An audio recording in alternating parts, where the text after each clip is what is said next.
آج کی story in بدنصیب والدین کے لیے بڑی ہی عبرتناک ہے جو اپنی بیٹی کو عزت نہیں دیتے، اور اس اسٹوری میں ایک بیٹی نے موت کے وقت اپنے باپ کے نام خط لکھا اور کیا کہا، غور سے سنیے، اس واقعے سے عبرت حاصل کریں۔ واقعہ کچھ اس طرح ہے کہ سرزمین شام میں ایک بوڑھا، اس 3 دن پہلے اس کی بیٹی کا انتقال ہوا، مسجد میں وہ زار و قطار رو رہا تھا۔ اس کا ایک جگری دوست اس سے پوچھا کیوں رو رہے ہو، اللہ تمہیں صبر دے، بیٹیاں تو اللہ کی رحمت ہوتی ہیں، چلی گئی اس میں خیر ہوگی۔ پھر کہنے کا نہیں، میں وہ باپ ہوں جس نے اپنی بیٹی کو مارا ہے۔ تو اس کا دوست چونک اٹھا، کہنے کا یہ تم کیسے کہہ رہے ہو، میری بیٹی کے انتقال کو جیسا کہ 3 دن ہو چکے ہیں، آج میں اپنی بیٹی کے سامان کی تلاشی لے رہا تھا تو اس کے پرس سے مجھے ایک کاغذ ملا، ایک خط ملا، وہ خط میرے نام تھا، اور اس خط میں میری بیٹی نے مجھے لکھا کہ میرے پیارے والد، میں مرنے لگی ہوں اور میں مرتے مرتے مجھے بہت زیادہ رنج ہے، افسوس ہے، غم ہے کہ میرے مرنے میں آپ اور امی جان میرے مجرم ہیں، آپ دونوں میرے قاتل ہو۔ یہ اس خط کے ابتدائی الفاظ تھے۔ پھر بچی نے آگے جو اپنے باپ کو خط لکھا اس میں یہ الفاظ تھے، ابا جان آپ صبح کام پہ چلے جاتے، رات دیر گئے آپ واپس آتے، اور آتے پھر آپ امی کے پاس چلے جاتے، ہمیں نہ بچپن میں آپ کا پیار ملا نہ امی کا پیار ملا، امی جو ہے گھر کے کاموں سے فارغ ہوتی اور جو ہے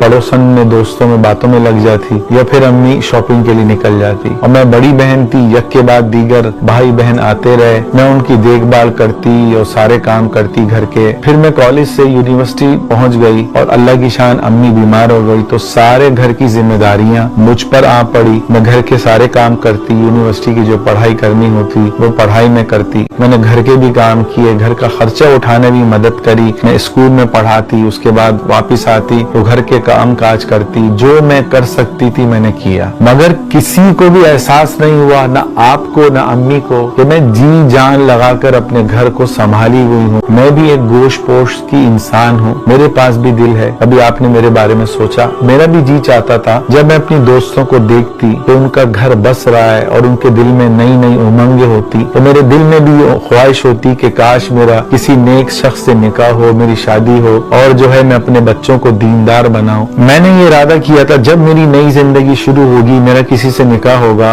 پھر ایک دن آیا، مجھے پتا چلا کہ ایک رشتہ میرے لیے آیا، میں اس دن بڑی خوش تھی، بڑا اللہ سے میں نے مانگا کہ میرا بھی کسی سے نکاح ہو جائے، اور پھر وہ وقت آیا کہ وہ لوگ مجھے دیکھنے آئے، انہوں نے مجھے پسند کیا، وہ شریف تھے، پڑھے لکھے تھے، نیک تھے، مگر ابا جان آپ نے ان کو کیا کہا، میری بیٹی نادیہ اپنی بہنوں کو نہیں چھوڑ سکتی، اس کے ذمہ پورے گھر کی ذمہ داری ہے، میں ابھی اس کی شادی نہیں کرا سکتا۔ سچ پوچھیں تو ابا جان میں ساری رات اتنا روئی کہ میرے دل پر بجلی گری، میرا دل جو ہے چور چور ہو گیا کہ آپ نے میرے رشتے کا انکار کیا، جب انہوں نے پسند کر لیا، نیک تھے، پڑھے لکھے تھے، تو آپ نے انکار کیوں کیا؟ اس کے بعد ابا جان مجھے آپ سے نفرت ہونے لگی، جس باپ میں اولاد کے لیے شفقت نہ ہو، محبت نہ ہو، وہ باپ کہلانے کے لائق نہیں ہے۔ آپ نے مجھے گھر کی نوکرانی بنایا، خادمہ بنایا، میں گھر کے سارے کام بھی کرتی، اسکول میں بھی جاتی، وہ سارے پیسے لا کے میں آپ کے ہاتھ میں رکھتی، اس کا صلہ آپ نے مجھے یہ دیا کہ میرا رشتہ آیا اور آپ نے انکار کر دیا، اس کے بعد بھی میرے رشتے آئے اور آپ منع کرتے گئے اور میرے دل پر چھریاں چلتی چلی گئیں۔ ابا جان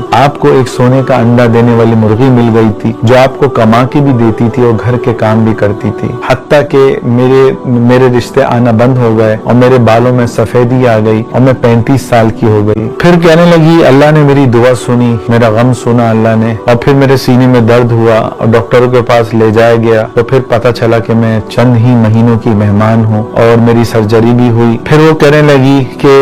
موت کا مجھے پتا چل چکا تھا، ابا میرا جسم سوکھ سوکھ کے کانٹا ہو گیا۔ پھر کہنے لگی ابا جان یاد رکھیں قیامت کے دن میرا ہاتھ ہوگا اور آپ کا گریبان ہوگا، میں آپ کے ادب کی وجہ سے زندگی میں جو نہیں کہہ سکی آج میں خط کے ذریعے کہہ رہی ہوں کہ میں اللہ سے آپ کی شکایت ضرور کروں گی۔ اور پھر کہنے لگی ابا میں مرتے مرتے اللہ سے دعا کرتی ہوں کہ اے اللہ تو میرے والد کو جنت سے ایسے محروم کر جیسے میرے والد نے مجھے شادی کے حق سے محروم کیا۔ اے اللہ جس طرح میرے والد نے میری خوشیوں کا خون کیا، اے اللہ تو میرے والد کو جنت کے سکون اور آرام سے دور کر۔ اے اللہ جس طرح میرے والد نے مجھے ماں بننے سے محروم کیا، اے اللہ تو جانتا ہے، تو دیکھ رہا ہے، اے اللہ تو میرے والد کو ایسے